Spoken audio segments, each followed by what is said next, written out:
बतूर के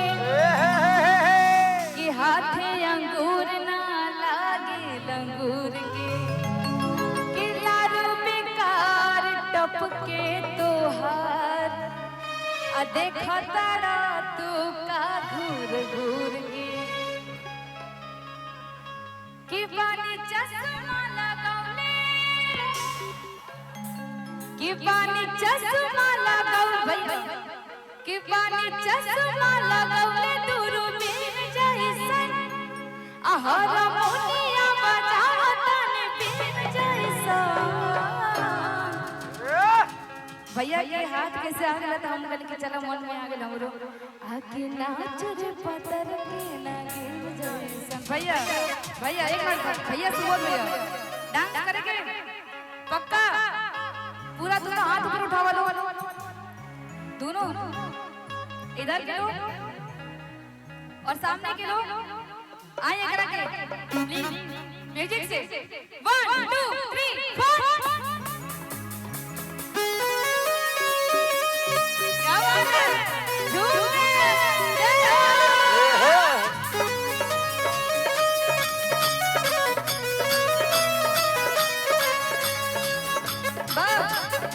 दादा दादा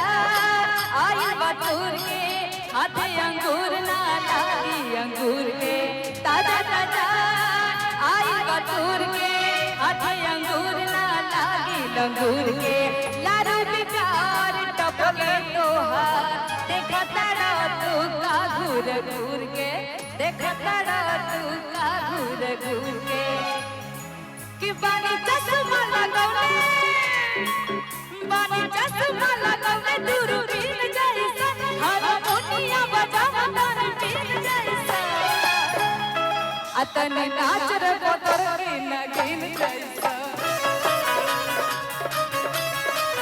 तन नाच रे पतर के नगिन जैसन तन नाच रे पतर के नगिन जैसन भैया भैया भैया नागिन डांस करा करे अगला कैसे तने दोनों हाथ ऊपर उठा के बना के दोनों हाथ हाँ और इधर के लोग सामने के लोग आवेला ना डांस करे खाली ब्याह शादी में रुमाल लेके लोग खाली लोट बजा में गीत नदी में गावत तारू हां एजन ढेर नाग बैठल बने से अभी कितना काला कोबरा जगी है। अच्छा सिंटू भैया तनी 3 दिखाई 3 हां F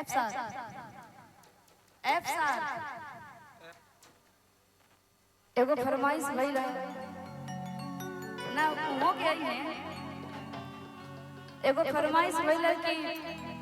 ट्रेंडिंग कुछ दिन पहले गाना करत रहा अभी भी वो गाना नया बाटे